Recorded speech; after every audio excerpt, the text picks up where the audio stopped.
kepastian hukum. Di mana-mana yang namanya uncertainty itu selalu menimbulkan keresahan sosial. Social unrest itu mulai dari uncertainty. Termasuk juga dalam hal hukum. Kalau tidak ada kepastian hukum, ya orang akan uncertain. Dan kalau udah uncertain, kita nggak bisa jamin apa yang terjadi dengan keresahan apa yang akan muncul dari masyarakat. Karena uncertain. Papua hari ini, keresahan yang ada sekarang karena uncertain buat mereka. Secara hukum uncertain, secara politik uncertain, bahkan secara sejarah historis itu uncertain buat orang-orang Papua. Ya wajar kalau orang Papua resah. Wajar kalau orang Papua merasa dimarginalisasi, dijadikan nomor 2. Wajar kalau orang Papua merasa dijajah oleh Indonesia. Nah, orang Indonesia, Jakarta kan tentu saja nggak mau dibilang penjajah. Pada masa kolonial Belanda, Papua dijadikan tempat pembuangan tahanan politik. Lalu pada masa kemerdekaan, Papua menjadi rebutan antara Indonesia dan Belanda. Ketika rezim pemerintahan Indonesia berganti dari Orde Lama ke Orde Baru, tanah Papua dijual kepada perusahaan asing.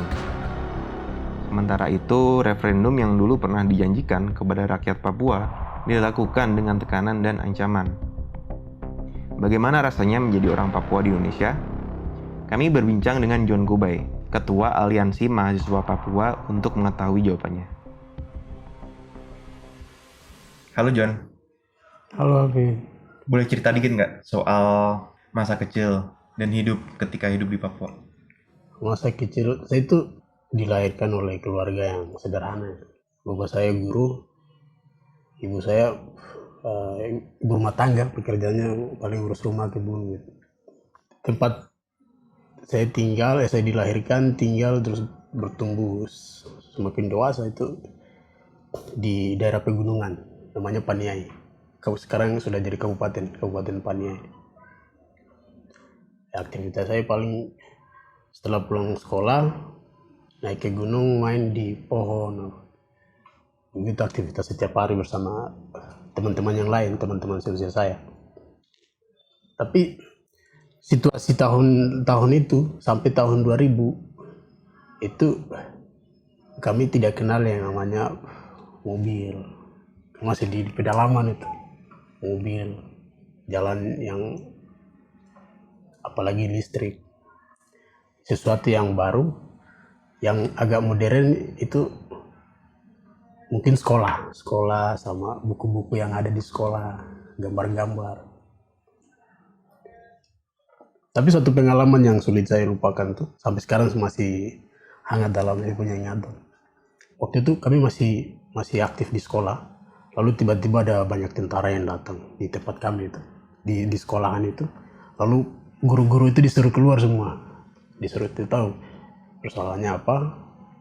Waktu itu masih kecil.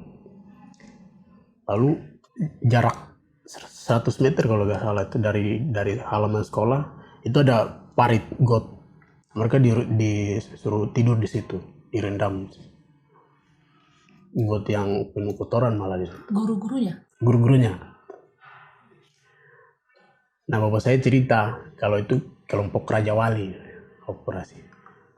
Sehingga itu sebelum tahun 2000. Ini SD atau SMP? SD, masih kecil sekali itu. Tahun 2098 atau 99. Karena 2000 sehingga itu saya pergi ke Jayapura waktu itu. Itu sesuatu yang baru. Jadi setelah pengalamannya hanya hutan, terus main di halaman sekolah, halaman gereja, baru pertama kali kenal hal seperti itu. Sampai sekarang di tempat itu belum ada listrik. Di saya punya kampung belum ada listrik. Jalannya udah ada sebenarnya. Cuma listriknya yang belum ada. Terakhir saya pulang ke Papua itu Januari 2020 kemarin. Sampai di sana belum ada listrik. Itu pengalaman pertama dengan militer? Pengalaman pertama itu. Kemarin itu di Twitter kan ada video di Papua, daerah mana ya itu? Militer lewat dari depan rumah warga. Terus anak-anak itu langsung otomatis nunjukin badannya kalau nggak ada senjata. Sebiasa apa sih sebenarnya yang gitu-gitu itu di sana? Itu di Yaukimo, itu kemarin itu. Di Yaukimo sampai sekarang masih ada operasi. Itu banyak warga yang mengungsi. Di Yaukimo, ya seperti itu. Mungkin di sini agak jarang sih, tapi kalau di sana memang begitu. Begitu maksudnya orang yang punya kumisnya panjang kayak saya nih. Oh, saya gak kelihatan ya. Berkumisnya panjang itu kadang dikira ini kelompok dari OPM gitu, terus diintimidasi biasanya. Bahkan paman saya itu tidak salah, dia justru dia pergi ke warung yang ada di dekat pos TNI itu, pos TNI yang dekat kampung kami itu. Saya tahu persoalannya apa, tapi tiba-tiba anggota TNI-nya itu datang lalu dipotong pakai pisau itu sampai sampai ini terlepas. Kenapa? Ada apa dengan kumis? Hah? Dan ada apa dengan rambut wajah? Ya itu stigma yang dibangun tuh sudah lama. Kalau kumisnya panjang, yang gelangnya banyak, gelang yang dari rotan. Orang di sana tuh kan kerajinan tangan biasanya pakai rotan, bikin gelang atau apa. Itu dianggap kalau bagian dari kelompok UPM. Jadi gimana cara berpakaian yang dianggap nggak mengancam militer? Mungkin ya. Saya tidak tahu apa yang dipikirkan oleh mereka, tapi mungkin kita harus lebih menyesuaikan budaya ke barat-baratan ya kayak gitu. Karena padahal di pedalaman saya itu masih banyak orang yang masih pola hidupnya masih tradisional. Masih ada yang pakai koteka. Pegang HP tapi masih pakai koteka. Ada yang kalau jalan pergi ke hutan cari kayu bakar masih bawa panah. Nah itulah. Bahkan dulu yang lebih ngeri itu ada operasi koteka namanya. Operasi koteka di Wamena itu. Jadi orang dipaksa harus pakai baju. Yang tidak mau, banyak orang yang korban di sana. Operasi koteka itu tahun 2000. Selain koteka, apa aja yang dipaksakan ke orang Papua? Yang tidak boleh, paling selain koteka, noken tapi bermotif bintang kejora. Mau ibu-ibu tuh kan suka bikin noken terus cari yang pembelinya mau tuh. Kalau noken BK ya paling laku tuh di sana. Mau harganya 200 500 udah amat laku tuh semua noken. Jadi ibu-ibu tuh suka bikin noken pakai motif BK, tapi itu dilarang. Biasanya disita sama polisi. Selain itu juga gelang yang bermotif bintang kejora itu saja dilarang. Kalau soal yang misalnya duduk berdiskusi, apalagi demonstrasi, itu gila. Itu paling diberadabkan dengan senjata. Berdiskusi tidak boleh. Jangan diskusi biasanya malam atau sore itu banyak anak muda yang duduk nongkrong di pinggir jalan, paling itu saja dibubarkan. Sering itu kalau di Nabiru paling sering. Alasannya apa dibubarkan? Tidak jelas alasannya apa, tapi selalu saja itu ada polisi yang datang lalu membubarkan. Saya kan dulu di asrama di Nabiru itu. Di depan asrama itu perempatan jalan, di situ ada deker, tempat duduk. Ya kami sering nongkrong di situ, tapi kalau ada polisi lari kami masuk ke asrama itu. Sering. Jadi hubungan dengan polisi itu selalu buruk atau ada yang baik juga? Kalau person ada yang baik sih, personal ya. Ada polisi yang, tapi kalau secara institut susah ya. Orang Papua itu anggap justru mereka itu meresahkan gitu. Kesimpulan meresahkan itu dari aktivitas yang tadi itu. Orang pergi ke kebun, bawa panah dianggap itu bawa senjata tajam. Atau duduk nongkrong tidak boleh. Bahkan rahasia motor itu saja. Kalau di sini masih bisa pakai cara yang paling aman ya. dipanggil apa. Kalau di sana tidak mempukul langsung. Tidak pakai lempar. Pukul. Terus dibawa ke penjara justru bukan dipukul lagi di sana. Lebih gila. Hal-hal seperti itu, nongkrong dibubarin, terus aturan-aturan yang sangat ketat, itu tuh terjadi ke orang Papua asli atau juga pendatang juga mendapatkan hal yang sama dari aparat. Nah ini yang menarik ini Bu. Karena di Papua itu satu cara pandang baru yang sudah terbangun lama. Itu antara orang Papua dan non Papua. Apa itu? Stereotip bukan stereotip. Jadi dibangun cara berpikir yang kira-kira orang non Papua itu adalah NKRI harga mati. Orang Papua pada umumnya itu adalah separatis.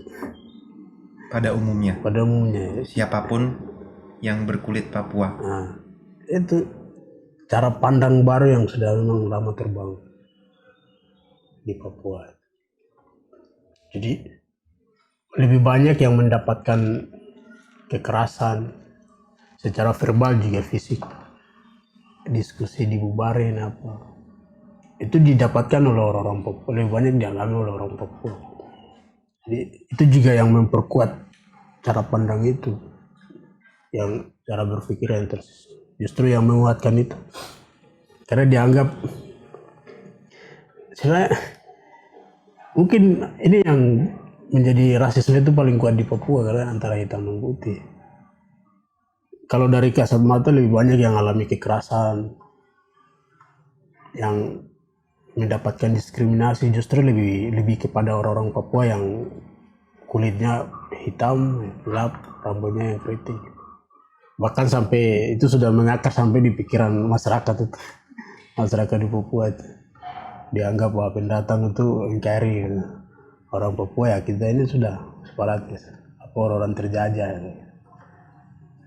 Tapi itu kesimpulan setelah alami situasi-situasi itu, kejadian-kejadian kekerasan apa.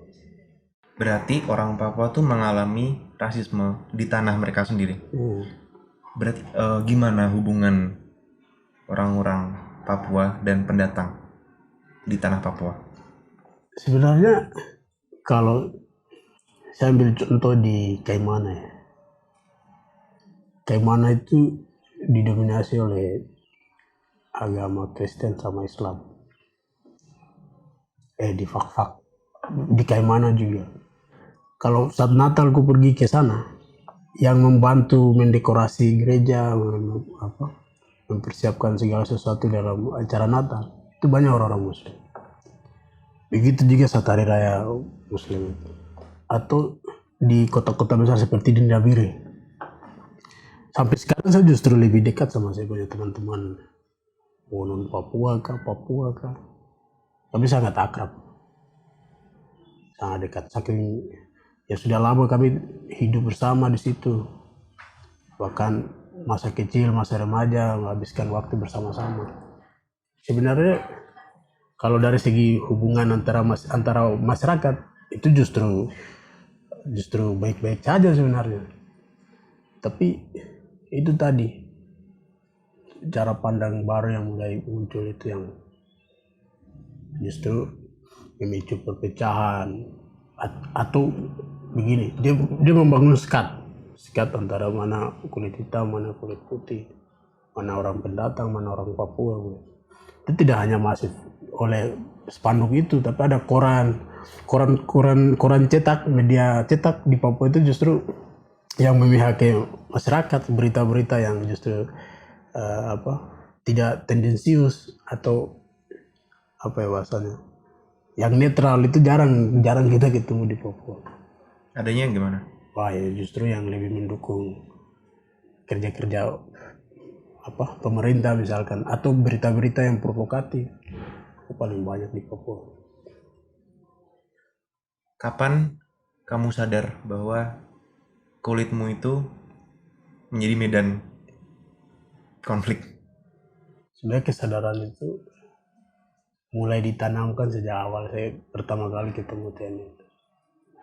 Setelah itu kejadian-kejadian berikut, di SMP lihat orang berdemonstrasi lalu dibubarkan, ditembaki belum.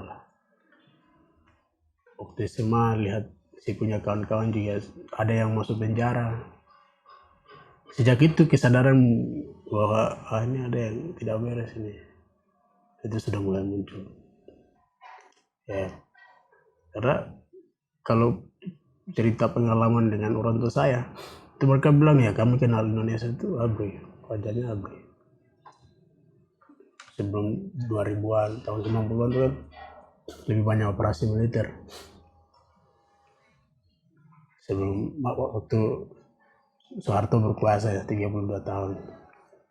Itu kalau di Papua lebih banyak operasi militer. Jadi orang Papua, terutama generasi bapak saya itu kenal wajah Indonesia itu adalah militer. Kamu juga atau enggak? Jadi kalau saya situasinya mulai berubah ketika tahun 2000. Ya masih ada ruang demokrasi yang dulu kalau cerita pengalaman orang tua saya itu sekolah saja setengah mati karena operasi militernya itu lebih banyak mengungsi daripada menghabiskan waktu di sekolah. Kalau kami justru agak beda, masih ada banyak waktu yang kami habiskan di sekolah, tapi yang tidak merubahnya itu soal demokrasinya, soal asasi manusianya. Jadi memang Papua itu rawan saat ini. Tidak boleh siapapun orang Indonesia bicara sembarangan terhadap Papua. Karena memang kita beda. Orang Papua belum di-Indonesiakan secara baik. Itu aja. Belum di-Indonesiakan secara belum baik? di-Indonesiakan. Apa maksud Anda belum di-Indonesia? Apa yang harus dilakukan untuk mengindonesiakan seseorang? John, kan kamu dari SD sampai SMA itu belajar di tanah Papua. Gimana pengalamanmu soal kurikulum pendidikan di sana? Kita mulai soal setiap Senin upacara. Gimana tuh? Jadi saya tuh sebelum tahu membaca saya udah hafal lagu Indonesia Raya. Tapi hafal, tidak memahami itu. Indonesia Raya sama lagu apa ya? Ada satu lagi saya lupa lagunya itu. Lagu Garuda Panca. Wah itu hafal banget. Karena itu diwajibkan setiap hari Senin. Diwajibkan menyanyi. Upacara bendera setiap hari Senin. Harus upacara dulu lalu masuk. Bahkan ada pengalaman di waktu saya masih SMA dulu itu. Saya disuruh jadi ini pemimpin upacara. Karena hormatnya yang salah. Saya disuruh jadi pemimpin upacara selama 4 minggu, selama 1 bulan. Itu masih salah lagi. Ya saya dikasih hukum. Potong rumput sebanyak 2.000, saya masih ingat, sebanyak 2.000, tapi potongnya pakai silet. Sebanyak 2.000. Rumput sekolah? Iya, rumput di halaman sekolah itu. 2.000 tuh 2.000 rumput atau apa 2.000? Dihukum sama guru? Iya, dihukum sama guru. Rumput yang satu batang itu loh. Itu hitung satu. Oh, itu banyak. Cuman karena salah bentuk hormat. Salah bentuk hormat. apa yang salah bentuk hormat emang? Ada formatnya? Ya harusnya kan kalau format yang diajarkan di sekolah itu penghormatan kepada pembina upacara. Itu kan setelah pembina upacara turunkan tangannya, lalu pembina upacara ajak semua itu menurunkan tangannya. Tapi saya justru kasih komando untuk sekalian bersama-sama gitu. Apa cuman kalau waktu SD kan jadi katanya sebelum bisa baca tulis sudah hafal Indonesia Raya sama Garuda Pancasila. Apa cuman sampai ke tingkat lagu nasional atau ada yang lain yang harus diharuskan? Pancasila ya. WTS dia udah hafal Pancasila 5 dasar. Luar kepala itu. Nah yang bermasalah itu sama kurikulum. Jadi sejak SD itu sudah diajarkan tentang ini Ibu Budi, ini Bapak Budi. Ibu Budi pergi ke sawah, jadi pergi ke sawah kami jadi bingung. Ini imajinasikan sawah ini seperti sawah apa? Ini di mana? Kalau kami main di hutan, kebun, atau waktu SMP itu ya, ada soal fisika itu bilangnya gini, misalnya parabola dari menara ketinggian sekian, ketika bola itu jatuh atau apalah gitu. Jadi ada soal menara itu sudah bingung, karena menara di sana justru tidak ada. Kalau pohon kelapa ya paham kami, pohon kelapa tingginya kayak gini kan sudah bisa berimajinasi. Kurikulumnya nggak disesuaikan dengan daerah yang memang di Indonesia itu sebenarnya. Sangat Jawa sentris. Jawa sentris memang. Iya. Jadi seakan-akan kami diharuskan untuk, bukan, kami dididik untuk bisa membaca tapi sulit memahaminya itu. Karena susah kami berimajinasi tentang alam dari pengetahuan yang kami dapat. Terus gimana tuh kurikulum pendidikan yang kamu terima yang nggak sesuai dengan lingkunganmu membuat kayak membentuk pandanganmu soal pendidikan? Iya, jadinya kan kami hanya bisa menghafal ini Ibu Budi, Bapak Budi, kereta api, Monas. Jadinya ya bisa membaca tapi tidak bisa memahami, tidak bisa berimajinasi. Padahal usia kami yang masih kecil, SD, SMP itu dunianya dunia bermain, dunia imajinasinya harus mantap. Dipaksakan harus memahami sesuatu yang tidak pernah ada di lingkungan kita itu. Itu Jawa sentris betul. Dengar nama Budi saja udah bingung. Nama apa? Kalau Yakub, Musa ya itu ada di Papua. Clement kah apa kah? Kalau Budi tidak ada. Jadinya bingung ini nama apa gitu. Aku tuh pernah nonton video TED Talk soal pengalaman membaca penulis Afrika. Jadi dia itu zaman dulu karena dia nggak punya akses ke buku-buku Afrika langsung, dia bacanya tuh dongeng-dongeng Eropa. Nah, karena dia baca-baca dongeng Eropa, bayangan dia tuh cerita tuh pasti harus ada salju, harus ada kue jahe atau sebagainya di bayangan, tapi dia nggak pernah ketemu di lingkungan dia adanya kayak mangga, terus gurun gitu-gitu. Tapi karena yang dia baca adalah dongeng-dongeng Eropa, ketika dia menulis, ketika dia bicara soal buku yang ada di bayangan masa kecil tuh salju yang kayak Eropa sentris. Nah, soal pengalamanmu yang barusan kamu ceritain, aku tuh keingat itu. Gimana tuh ngebentuk? Apakah ada perbedaan antara di pikiran soal belajar, soal pendidikan dengan realita lingkungan sekitar? Iya sih, beda sekali. Kami belajar jauh dari realitas, sangat beda. Bahkan yang lebih parah lagi itu kurikulum yang baru, yang B13 itu dipaksakan di sekolah itu harus menggunakan komputer. Itu di tempat saya tinggal itu memang ada listrik sampai sekarang. Bagaimana orang mau mengoperasikan komputer ini? Terus gimana itu? Itu paling ngajarnya pakai kurikulum yang lama, yang Ibu Budi, Bapak Budi. Tidak ada listrik, orang mengoperasikan komputer juga susah. Lagi sekarang yang semua bilangnya apa? Menteri Pendidikan bilangnya belajar online. Jangankan daerah yang belum ada listrik, yang udah ada listrik pun internet belum tentu bisa. Itulah karena itu persoalan besar yang ada di Papua. Segala sesuatu harus diputuskan Jakarta tanpa tahu, memahami, melihat langsung kondisi Papua kan. Jadi kalau orang Papua bilang so tahu, ku tahu, katanya begitu. Ketika kamu di Papua sebelum kesini, gimana pandanganmu soal Jawa atau Jakarta? Wah, itu saya bayangkannya itu kayak di film-film. Dulu kan saya suka nonton film Rambo itu. Film Rambo Amerika itu. Ya saya bayangkan Jawa itu seperti yang di Eropa gitu. Jadi pas pertama kali turun di Surabaya lalu ke Jogja, Terus saya lihat di pinggir jalan tuh, Pak, tidak ada bangunan yang besar, tidak ada salju. Ini Jawa kah tuh di mana? Ditanya saya punya kawan itu. Dia kan sudah Jawa, orang bilang Jawa itu di sini. Tapi yang membedakan Papua dengan Jawa itu soal ruang demokrasinya. Saya justru lebih banyak dapat ruang untuk belajar apapun, tidak hanya di kampus tapi di luar kampus.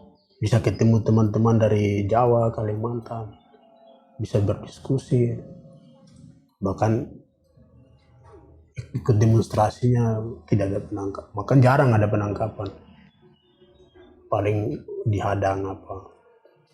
Jadi saya lihat situasi Jawa memang dikasih ruang yang begitu besar buat kami belajar apapun. Kalau bandingkan dengan situasi di Papua ya.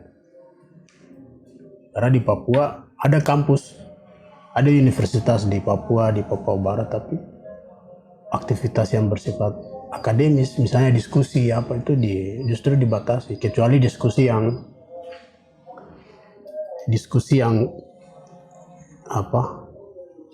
yang kira-kira menurut pemerintah atau menurut aparat itu tidak mengancam. Saya tidak tahu kurang mengancamnya itu di mana, tapi pasti saja ada diskusi yang dibubarkan sama. Misalnya kita diskusi tentang lingkungan, pelanggaran HAM. Papua itu kan potensi pelanggaran HAM. Itu kalau diskusi di kampus soal pelanggaran HAM, soal kerusakan lingkungan oleh sawit misalnya, paling itu dibubarkan. Polisi, kalau di Jawa jarang polisi masuk kampus. Kalau masuk kampus dikritisi itu. Kalau di Papua bodo amat masuk saja itu. Tidak ada otonomi kampus yang dijamin sana.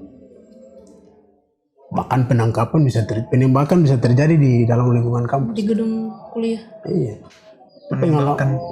Penembakan itu pengalaman tanggal 23 September 2019.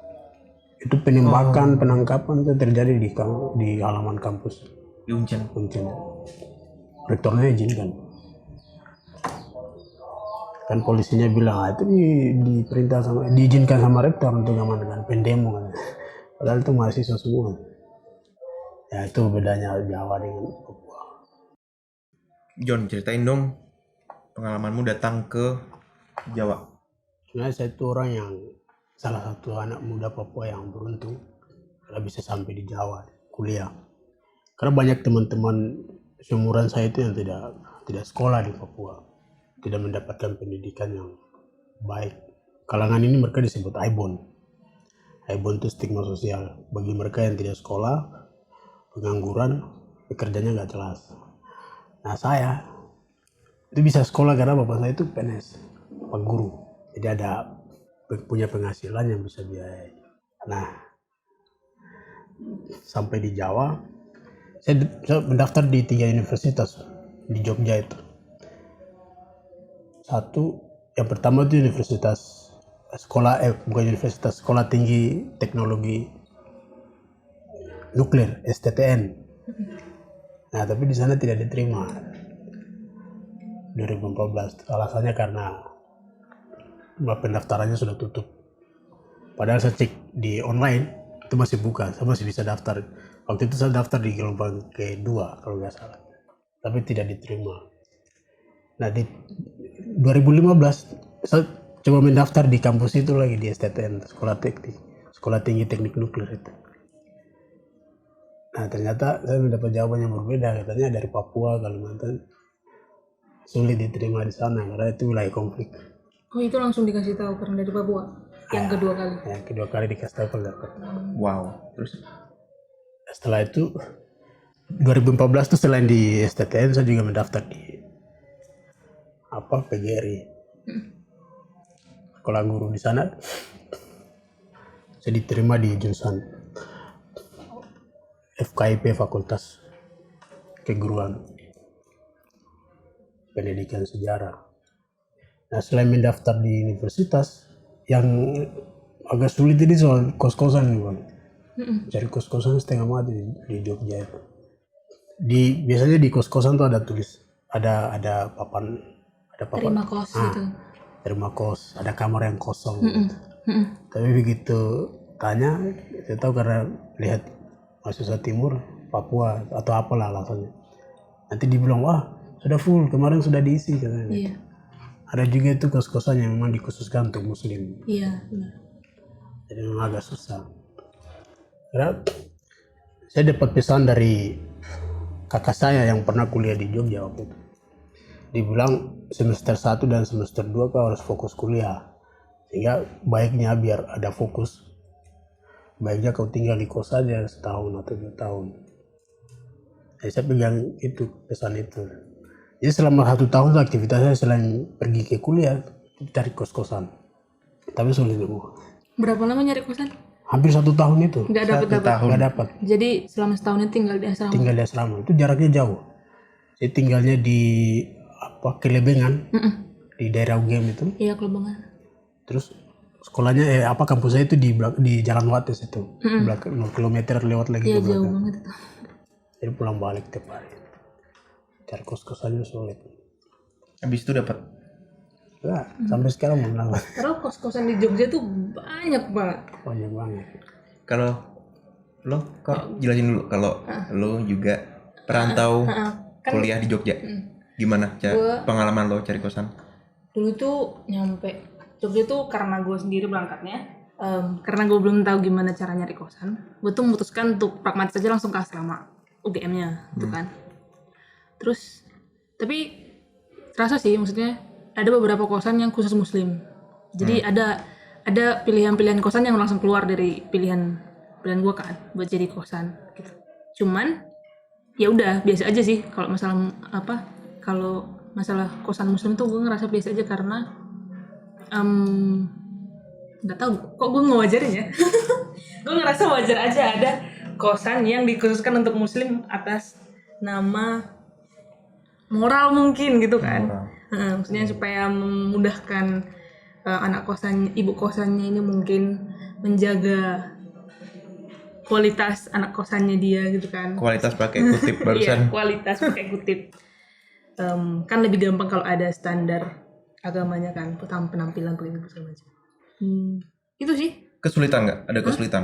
Cuman nggak sesulit itu karena itu kayak mungkin 50 nggak sampai maksudnya tetap ada banyak kosan lain yang tetap menerima orang Kristen. Tapi kalau yang dengar tentang cerita-cerita mahasiswa Papua itu tuh nggak ada tanda kan menerima mahasiswa apa gitu kan. Kalau kayak aku mencari kosan tuh langsung tahu, oh ini gak usah datengin gitu. Nah kalau di sana tuh kayak jarang ya ada pelang menerima mahasiswa non Papua, nggak mungkin kan ditulis gitu. Ya. Jadi lebih mungkin mahasiswa Papua tuh yang ditolak terus-terusan gitu loh. Karena mereka nggak kasih tanda kan. Betul. Menerima mahasiswa Jawa, Sumatera gitu kan nggak, cuma muslim paling ada pelangnya. Iya. Kalau selain salam ya, banyak teman-teman Papua juga yang cerita hal yang sama. Bahkan adikku juga begitu. Adikku juga di Jogja sekarang. Susah dapat kos. Semakin sulit itu mulai terasa di tahun 2015, 16. Sehingga teman-teman Papua itu lebih banyak di asrama. Ada sih, tapi tidak semua. Tapi mayoritas sulit cari kos-kosan. Menurutmu kenapa, Jun? Atau mungkin pertanyaannya aku ubah. Apa aja ketika, kan kamu setahun ketika cari kosan itu pasti banyak kosan yang kamu datengin. Apa aja alasan mereka? Ya, paling banyak alasan yang mereka gunakan sudah terisi, kamarnya sudah full, sudah terisi. Oh, ada yang sudah pesan kemarin kayak gitu. Padahal itu sudah jelas ada kamar yang kosong. Itu sih. Tapi alasan itu kenapa saya kurang tahu. Mungkin ya yang bisa menjadi alasan saya untuk menerjemahkan ini semua itu soal stereotip, pandangan stigma buruk yang dibangun. Itu sampai berdampak sampai pada masyarakat Jogja secara luas. Mahasiswa Papua yang rese, di kos-kosan mabuk-mabukan, itu pakai helm, itu juga bisa jadi alasan lain. Ini kan menurut saya nih, menerjemahkan ini kenapa ditolak. Tapi untuk mencari tahu kenapa alasan mereka saya kurang tahu soal itu.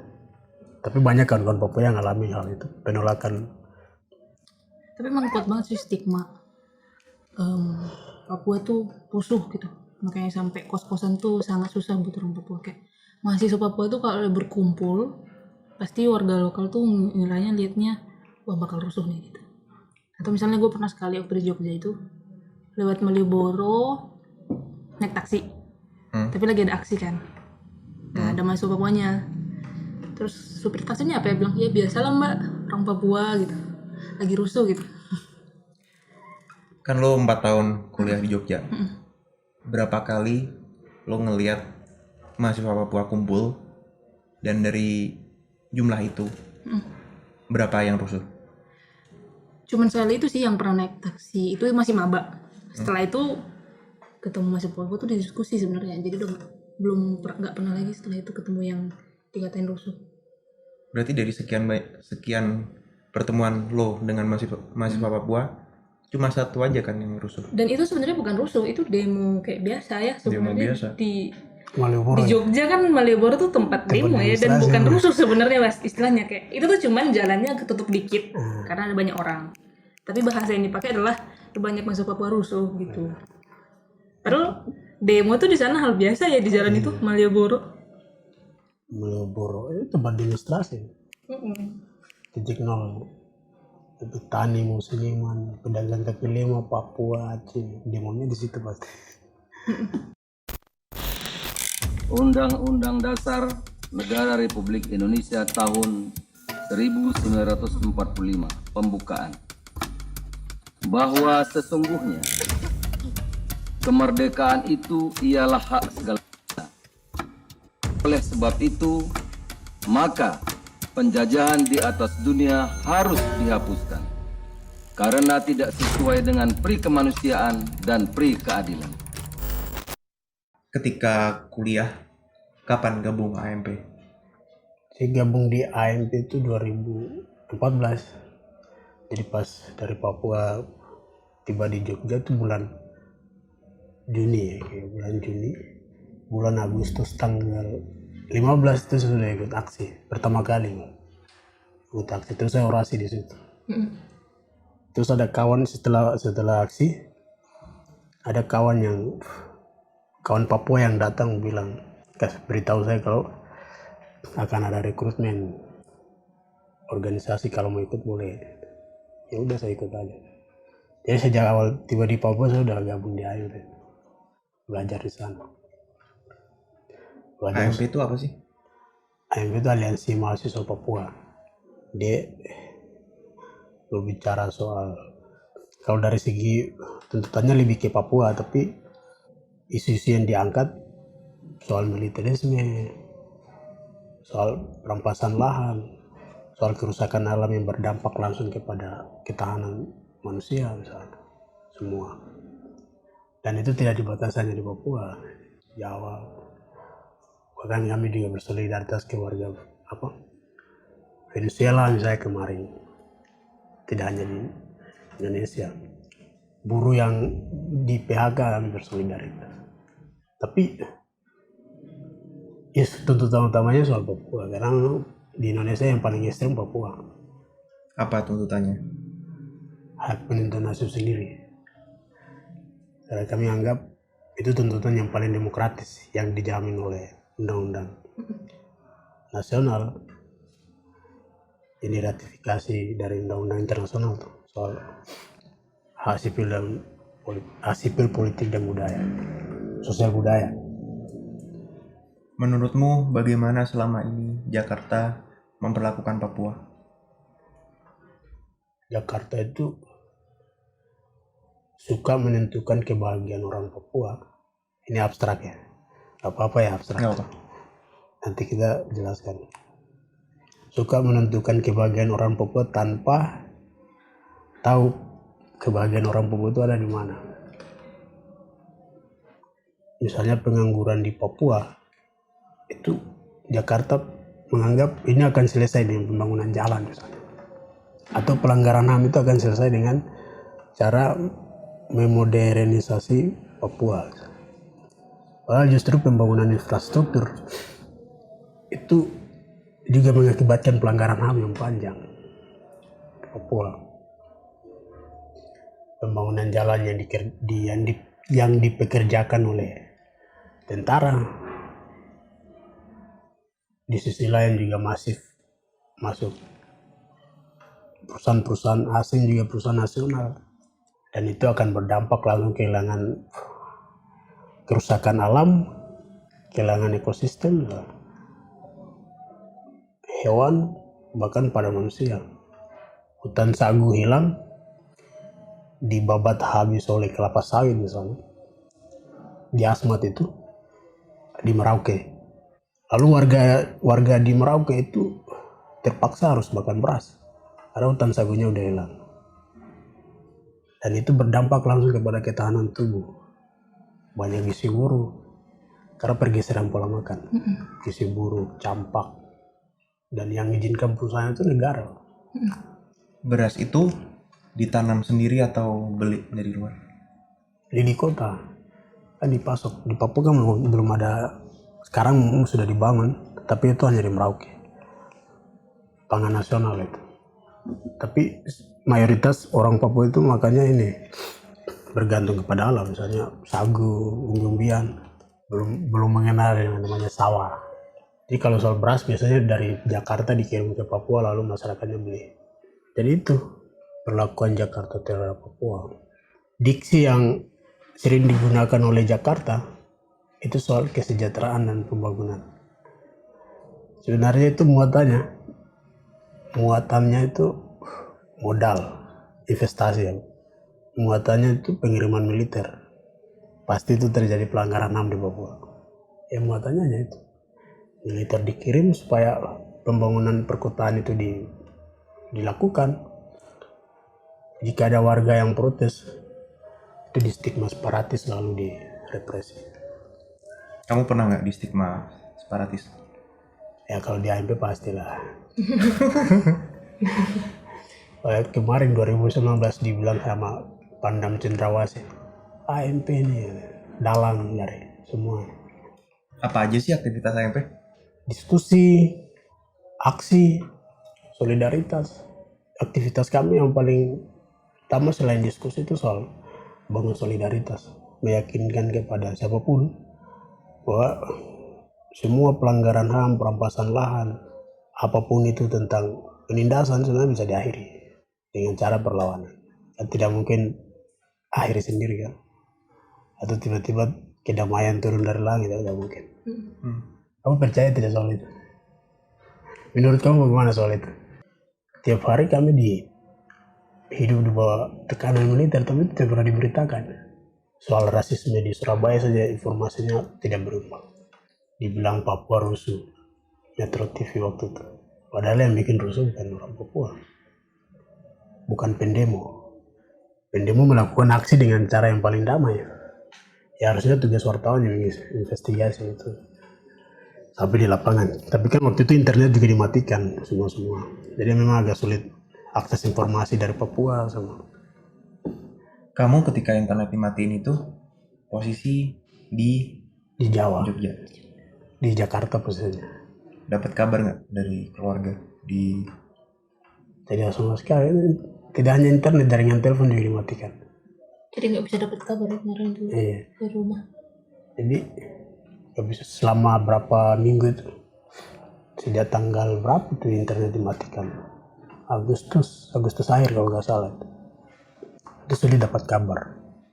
Apa yang terjadi di sana? Demonstrasi yang paling besar yang tidak pernah terjadi sepanjang sejarah orang Papua. Itu demonstrasi selama internet dimatikan itu. Seluruh Papua itu demonstrasinya paling damai. Tapi ada juga yang memprovokasi. Ada pembakaran kantor di situ. Ada konflik horizontal malah. Di Jayapura itu ada warga yang mengatasnamakan Bela Nusantara. Lalu mereka ini mayoritasnya non Papua. Mereka hadang masa aksi. Lalu ricuh di situ. Sampai ada orang Papua yang meninggal. Namanya Michael Karet. Masih Soncen tapi. Dan ternyata Bela Nusantara itu dibentuk sama Wiranto. Karena Wiranto setelah kejadian di Sorong, di Wiranto ke Papua, lalu dibentuk itu. Itu sudah diberitakan. Di Tempo ada, di CNN juga saya baca. Wiranto ikut terlibat dalam membentuk barisan Ormas Nusantara itu.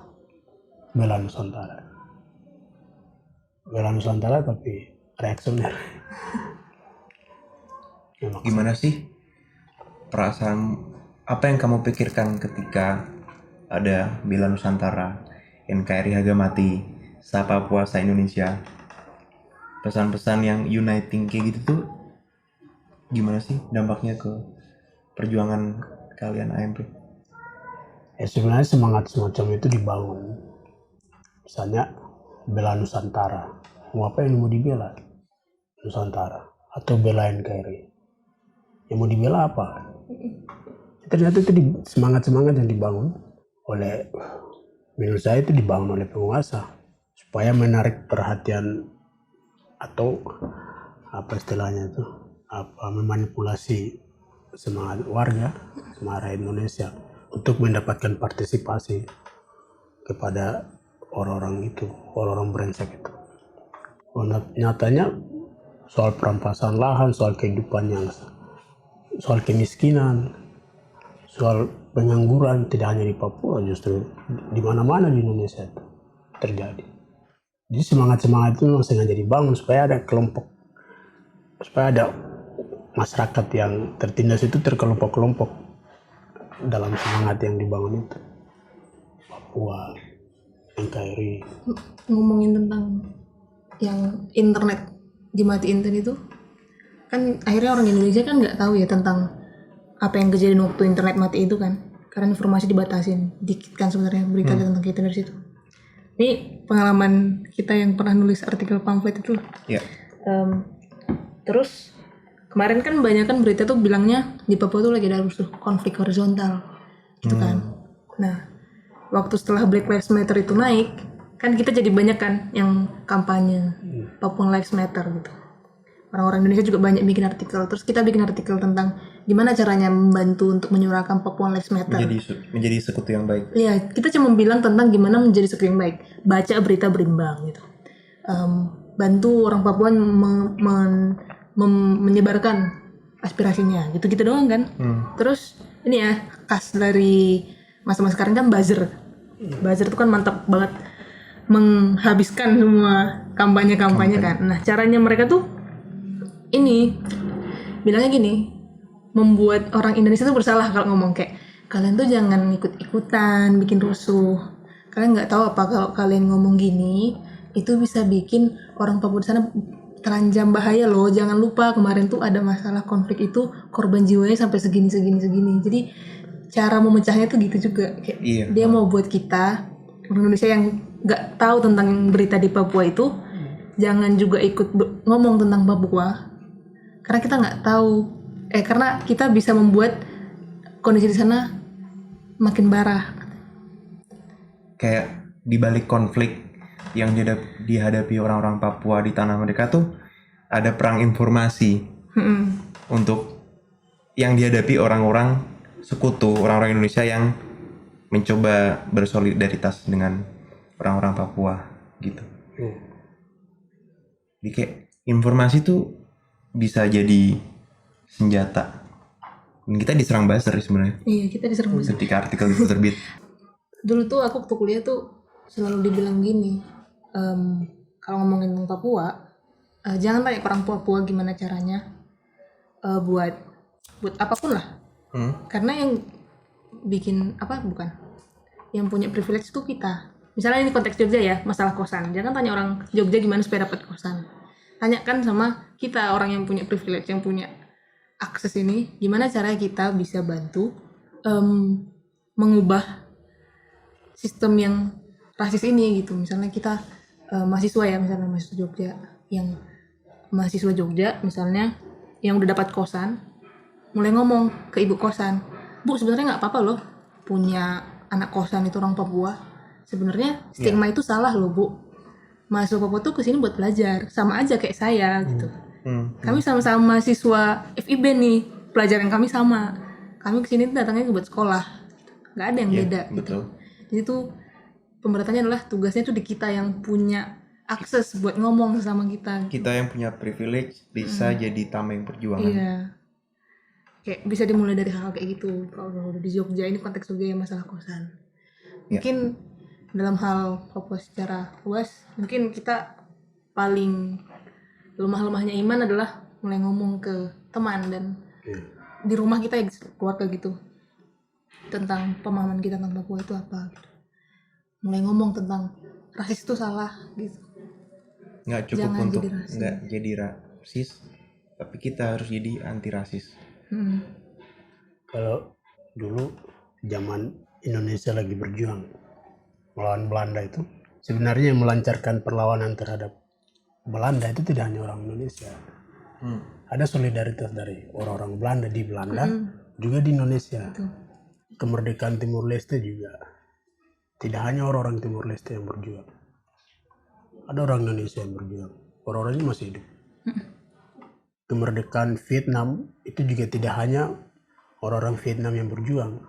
Ada demonstrasi di Amerika, warga Amerika demonstrasi, mendesak pemerintahnya untuk menarik pasukan, menghentikan perang. Ada juga di Jerman, mahasiswa yang berdemonstrasi untuk menekan pemerintahnya supaya pemerintahnya beritahu kepada Amerika supaya menghentikan perang. Mahasiswa itu aksinya aksi gerilya. Ya, sepanjang semangat kami adalah semangat, bukan kami, kita. Semangatnya adalah untuk menghentikan segala sesuatu yang itu adalah bentuknya penindasan. Prinsipnya di situ. Soal apa yang kami bisa lakukan itu tergantung apa. Media berperan seperti apa, seniman mau berperan seperti apa. Yang prinsipnya adalah satu. Orientasinya untuk kebebasan, menghentikan penindasan. Saya kira itu tidak ada usulan konkret sebenarnya. Karena perjuangan bisa apa saja bisa dilakukan. Di masing-masing kanal kita yang kita tempatin. Dengan porsi masing-masing. Kamu pertama kali kenal informasi tentang Papua itu kapan? Pas ketemu Rulan. Siapa tuh Rulan? Berarti waktu udah kuliah. Setelah kuliah bahkan. Setelah lulus. Rulan yang anak MP itu. Rulan Levi. Iya, Rulan Levi. Banyak informasi yang diakses dari dia. Dari ngobrol sih, terus cari tahu sendiri. Jadi kayak gerbang aja, si Rulan sebagai gerbang. Dan itu kayak baru tahu kalau ada sejarah di balik perjuangan orang-orang Papua. Jadi kayak mungkin banyak orang-orang Indonesia, apalagi orang Jawa, yang masih dalam kondisi kayak aku sebelum ketemu Rulan. Dia kayak memandang Indonesia tuh aman, nyaman, damai, tentram. Semua orang itu NKRI harga mati. Kayak gitu. Jadi menurutku setiap orang kayak dikondisikan untuk percaya bahwa Indonesia tuh baik-baik aja. Dan semua orang yang mempertanyakan keadilan itu rusuh. Dan baliknya ini sih balik ke akses informasi sih. Dan aku ngerasa orang-orang yang mungkin ya kayak orang-orang pemilik kos di Jogja itu tuh nggak jahat karena dia niat jahat dia itu sikap rasis dia tuh muncul karena dikondisikan.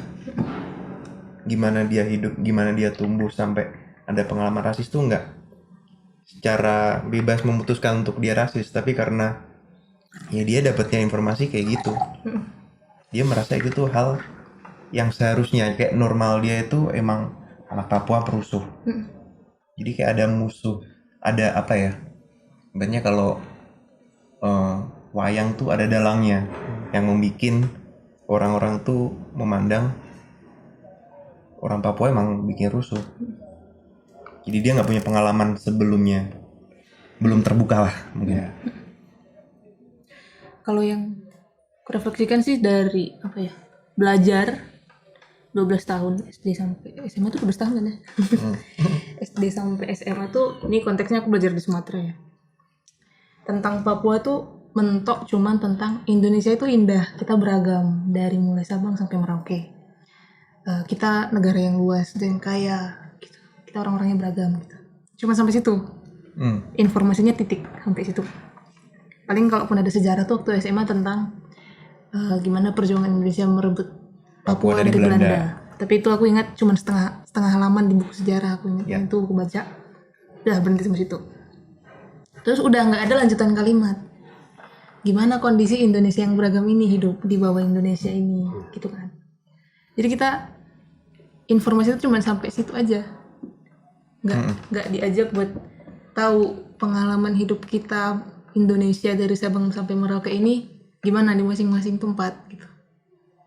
Jadi kayak di sudut pandangnya tuh sudut pandang apa ya, nasional patriotisme atau nasionalisme ya. Kayak inilah kejayaan kita, inilah ketika menang, inilah kita ketika menang dari Belanda. Dan ini ya apa bahasa kalau bilang Indonesia tuh indah dan damai dan beragam. Itu kuat banget melekat di kita dari pendidikan kita itu sampai kita tuh diajarin kalau sampai ada orang yang bilang enggak, itu tuh cuma mau bikin rusuh. Kondisi yang udah damai ini. Padahal kalau dipelajari lebih jauh, damai itu bahkan belum ada sebenarnya. Dari mulai kita diajarin tentang kemerdekaan itu. Ya. Jadi apa ya, penanaman bahasa Indonesia sebagai Indonesia yang damai, rukun, beragam tuh terlalu kuat, tapi enggak dilanjutkan ke pertanyaan-pertanyaan selanjutnya dan selanjutnya gitu. Saya melihat bahwa ini ada skenario nasional yang berusaha menutupi semua pelanggaran HAM yang ada di Papua, termasuk di Ekor Darah. Juga pelanggaran HAM berat lainnya di wilayah Indonesia lain. Ya, kita tetap berteriak. Cuma kalau kita tidak berbicara, semakin tertindas. Lebih baik kita tetap bersuara. Kita tetap berkampanye, berteriak yang keras supaya ada perhatian dari teman-teman rakyat Indonesia. Maksudnya teman-temannya, kita ini rakyat Papua, mereka rakyat Indonesia. Sama rakyat ada saling dukungan, ada solidaritas.